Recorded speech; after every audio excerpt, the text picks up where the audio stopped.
Ryan, what up? It has been so long since we talked. So, what in the heck do you have going on? How is life? Let's catch up. Yeah, what up? What up? Life's good. Life's good. I'm on the road right now, out in Cincinnati. About to go Hometown? pick up a yeah. I'm picking up a dog. Little puppy trip, solo puppy trip. Nothing wrong with that. Oh my God. But other than that, just been grinding, redoing my gym, revamping it, added some paint, added some new changes to it. Got rid of some of my old equipment that I haven't used in like a decade. Okay. Um, and then prepping for the CrossFit Open, adding some Hyrox programming to the gym, and getting ready for Hunger Games as well, coming up in May. May, yeah, Okay. May. Okay. Okay. Huge Bunch of shout out stuff. for that. Okay. So let's talk about High Rocks. Let's talk about this because I feel like this is like the new wave that people have jumped on, and you already know how I feel about waves. A Um, 1000%. I am like, people will go and support this and they won't even find a local gym to support. And that is my biggest issue with it. Tell me what your thoughts are. Like, the conditioning, the camaraderie, whatever, but tell me what you think about this whole new phase we're in. I think it's interesting. I think when they started Hyrox, they found a niche to break off of CrossFit Mhm. appropriately, right? And they Mhm. took advantage of it. So I think going back, like you get into CrossFit, there's a couple different types of people that get into CrossFit, right? You get into CrossFit, and there's like the CrossFit purists. They love functional fitness. They like the thrill of being challenged every single day. And then there's the people that are immediately very strong. They Mhm. love weightlifting. They love the barbell, and those people kind of leaned into Olympic weightlifting, and they Mhm. kind of moved into strongman and Olympic weightlifting. And you saw this huge bump in like strongman and Olympic weightlifting competitions and people competing in them for like everyday folk. And Mhm. I think the next type of person was someone who's very good at cardio but not great at the barbell. Mhm. Right? We know those people. They can go for hours, but you throw a heavy weight at them and they're tough. And it's hard getting strong. So I Mhm. think Hyrox was like a good segue for a lot of those people that they like CrossFit, but they don't like the heavy barbell, right? They're not interested in getting really strong. Right. So they moved to a bunch of running, a bunch of sled pushes and wall balls and like, basic stuff with some lighter weights. And it kind of like fell into like a good groove for them. Uh, for me personally, I'm not for all the long running, so Mhm. that's not my Okay. jam. Yep. But, respect to you if you do it. I think that the problem that may arise with it is they're going to have to change movements at Okay. some point because, I mean, doing the same race over and over again allows you to track your results and consistency. But at the end of the day, how often can you do the same race over and over again? Right. Right? So, how many Right. high roxes are you going to run? Right. 3, 5, 10? Like, Mhm. you're not going to run 50 high roxes. You're not going to do a couple of high roxes every single year, Right. you know, Right. especially with the distance that they have between them travel wise, right? Phoenix and New York, and they're like few and far between. And I think that's what's been keeping them going so far is that there's limited access to them. So Right. then there's high demand, right? Anything with limited access, you're going to create that high demand. Right. I didn't realize it was founded actually in 2017. So this has been around for some time, which is very Yeah, shocking. So I think they did segue in, like they just snuck under, saw CrossFit was doing something crazy after the death at the games, and then I think they just kind of slid in there and everybody jumped on the bandwagon. So it'll be interesting to see how they unfold over the next couple of years, like you said. Like, are you going to keep running the same race? Are you going to have a different race, a different style race based upon the state that you hosted? Will they then turn to going to outside? And if they start doing stuff outside, what is that going to look like for this large following that they've created? Will they become the new CrossFit? yeah. I don't think that they can become the new CrossFit.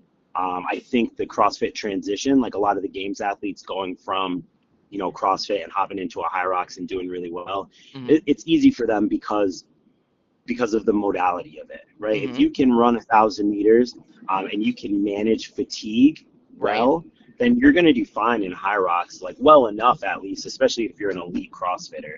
Right. Um, but I mean, it's like your Spartan races, your Tough Mudders, all of those were like they did very well. They had like similar obstacles, and then eventually they realized they needed to throw in new obstacles, and they started to throw in new obstacles. And people got kind of reinvigorated in them. So Right. any of those like obstacle course races needs to reinvent itself a little bit each time. And Mhm. this is, just a little bit more of a functional fitness obstacle course race, essentially, in my eyes. Not to water it down or disrespect it in any way, but Right. you're gonna have to create a change at some point. That's Right. that's just only natural. Absolutely. And Absolutely. I and I agree. think I think a lot of people are training incorrectly. So like you were saying before, people want to do high rocks. They'll like go out and they'll like try and figure it out on their own. And Right. they're not like supporting any like local gyms. Like pop into a CrossFit gym and go and learn how to like deal with like movement under fatigue. Right. And I think most people end up training the wrong way for high rocks. They see that it's like, a 10K in terms of a run, and they're like, all right, I got to run more. And they just like overload on the running. And you can get as good at running as you want, but if you can't handle fatigue management while you're running and you're not training that like high state of fatigue and Mhm. like having to like do battery work, you're not going to do well. You're not going to Right. do as well as you thought, right? Right. So obviously dependent upon your goals, but a lot of people run and run and run and run and run and run themselves ragged, and then And just then kind of like don't really focus on the indoor stuff. And then right. the other half of the people focus on the indoor stuff so heavily because they're worried about, oh, I'm not great at like wall balls or pushing a sled or lunges or burpees, or I got to figure out like the perfect technique for burpees when it's just such a minimal piece of like what The you're big actually puzzle. able to do. Mhm. So like that fatigue management is like really the biggest thing. And a good CrossFit coach or a good coach in general is going to be able to write you a plan that has intervals that's going to support that goal so that you can get better at shuttling lactate under fatigue and figuring out how to perform at your best for when your races, especially if you're starting like 16 or 12 weeks out. Correct. Okay. Well, since we're talking about competition, training under fatigue, let's talk about the Hunger Games. You said that Hunger Games is coming back. Can you share a little bit of information about it and Yeah, all the goodies? yeah, absolutely. So I had last year we didn't run it. I had some stuff going on, and I ended up not being able to pull everything together to give it like my best effort. And I don't when I put an event on, I want it to be a show. Right. So it wasn't going to be the show that I wanted it to be, so I canceled it and I said we'll revamp and we'll come back next year. Through a lot of talk through the grapevine and talking to like former athletes, we decided to pivot from individual to team. So we're doing same-sex teams this year for the first time. Nice. Um, so it's going to be nasty. Okay. Every single Hunger Games that we've Yes. run has been nasty. The workouts have been true, like day one OG CrossFit tests, where you really have to find a way to get yourself there Okay. as an individual. So now we're going to test teams. And I'm a big fan of a team workout where it's not just an individual workout and you take turns going. Okay. I'm a big fan of like put your best team together. Get a guy that's great at gymnastics and maybe battery work, and a guy that's really strong, and play to your strengths. Like plan your Mm. team appropriately so that you can like get the win. As Okay. opposed to you both need to be like the most perfect, well-rounded athletes. I'm not a huge fan of that. I like, hey, play to your extremes. Play to your Okay. extremes. Pick how you want to flip it and switch it up. And I think that's going to make the most exciting show that we could put on competition wise. Like someone that can just absolutely throw weight and someone Okay. that can hold on to a pull-up bar or stay upside down for minutes and minutes at a time.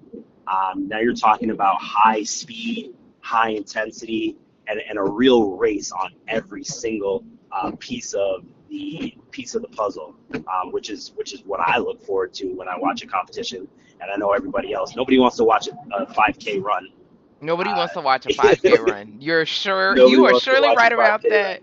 You sound so Yeah. excited. So tell us for the people that are not familiar where it will be held, and if you already have a date or if you could just tell them the month, can you give them some information about it? Yeah, so it's going to be in May. Okay. Let me pull up the date exactly. It's going to be May. All right, all right. May 16th, Saturday, May 16th. Okay. Registration is going to open in Registration is going to open February 10th, so it's actually going to open in a couple of days. I'm going to do a early bird registration discount, and for the first place male RX team and the first place female RX team, we're going to do a pretty solid cash prize, All right.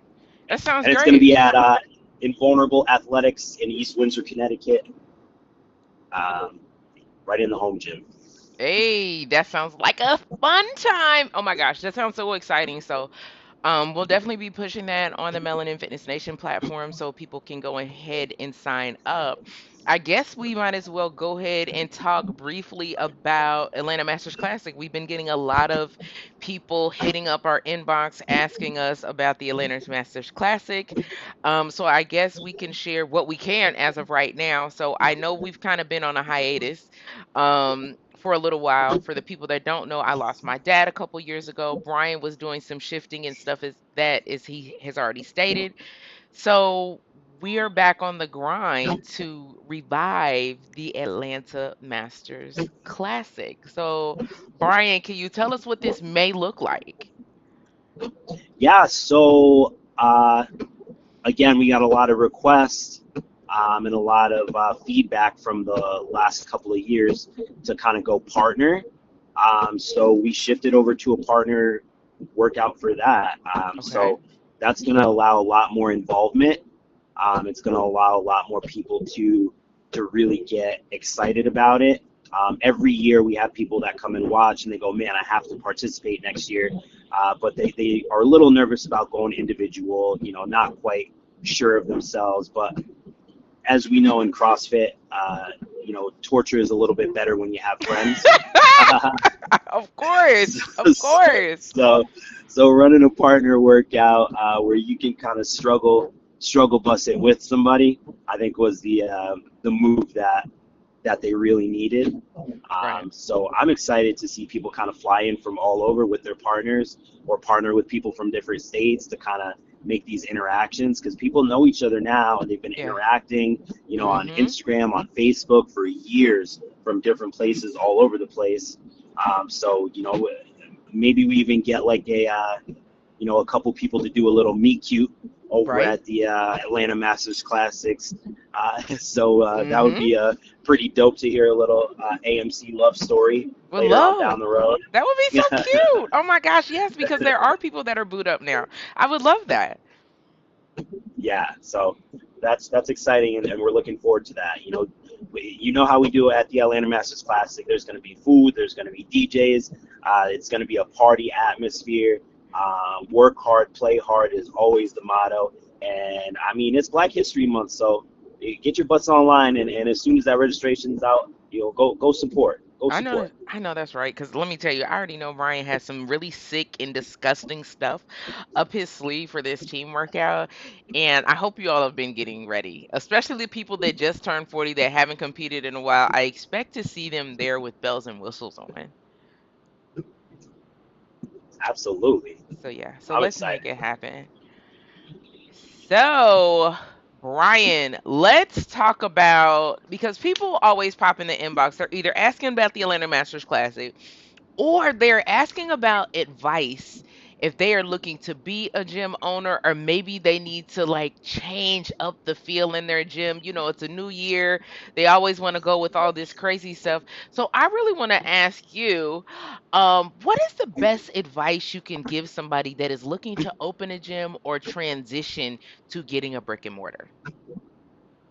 Um, I'd say I'd say don't be stuck on whatever your like your vision for the gym is, because we have to remember, right, we're doing it for the people, for the members, right, not for us. So I may be like, okay, I only want a CrossFit gym. And for years earlier, I was stuck. I was like, no, I'm just doing CrossFit, not doing anything else. And I wouldn't open up to, different modalities. And it pigeonholed me and put me in a place where I was like, kind of like, uh, unable to take advantage of the different things that I can do. Mhm. So be open to, sliding the door, opening the window to new ideas in terms of modalities, right? Allow Hyrox people to be there, right? Right. Allow bodybuilders to get in there, like allow weightlifters to get in there, strong men,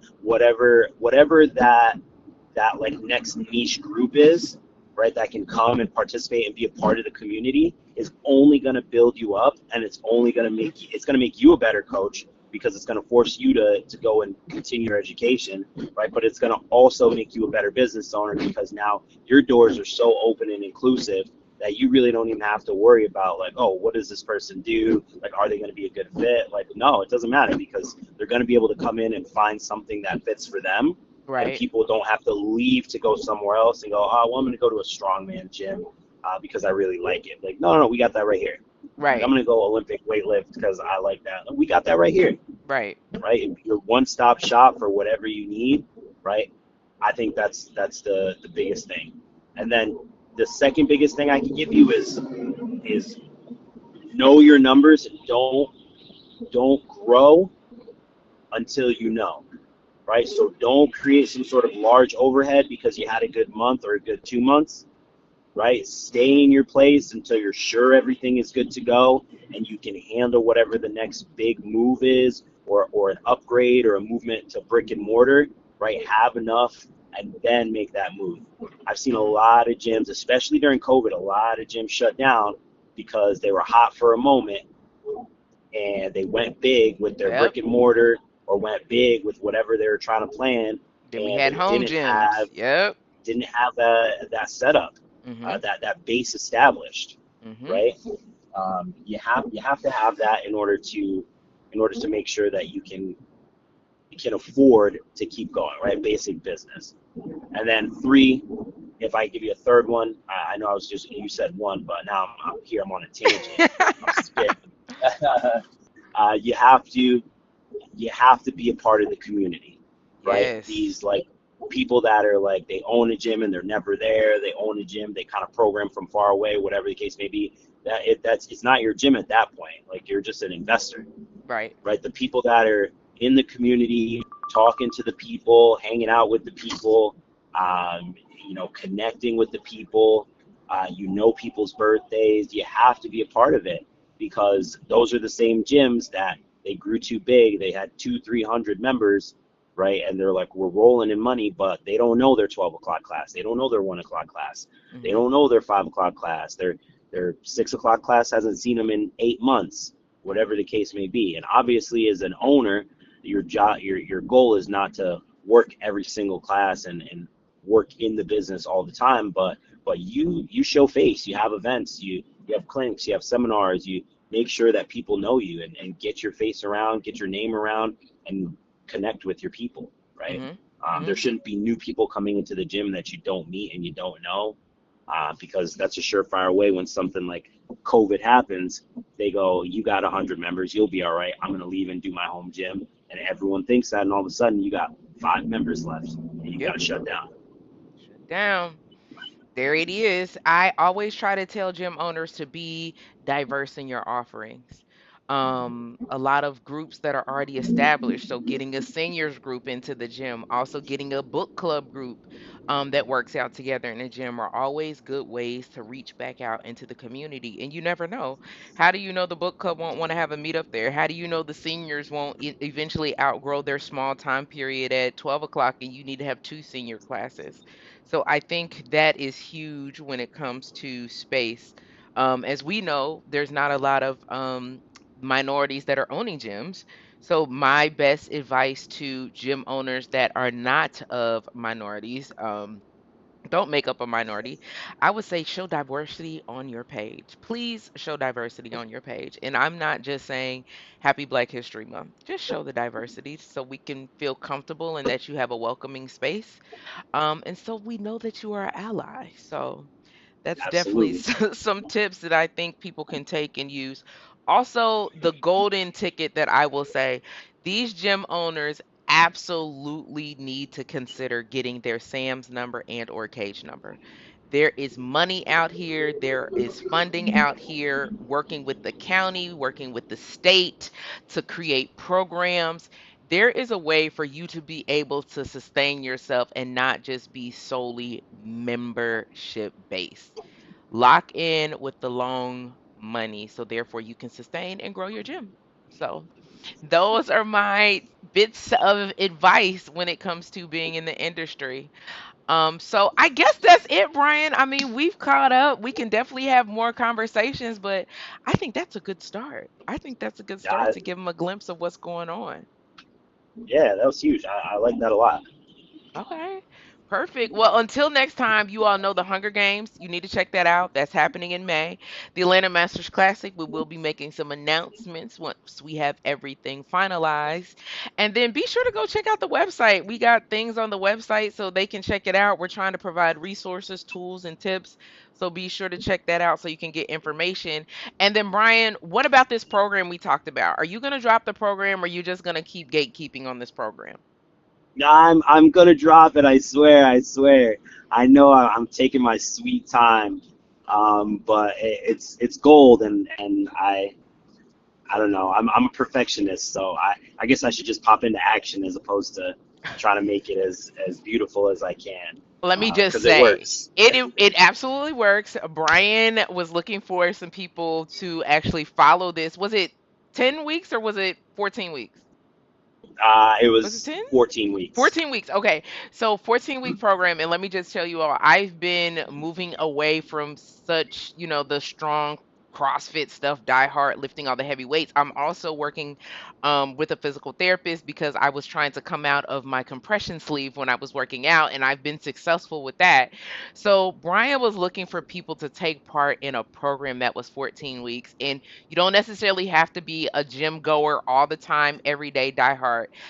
So I really, really, really enjoyed the fact that I was able to structure my day how I need to. I knew about everything in advance and I was already set. And then it was kind of like foolproof the way that Brian had it set up. So be sure to look out for this 14-week program that actually got my ass down on the scale because I was really stuck and I was like stuck.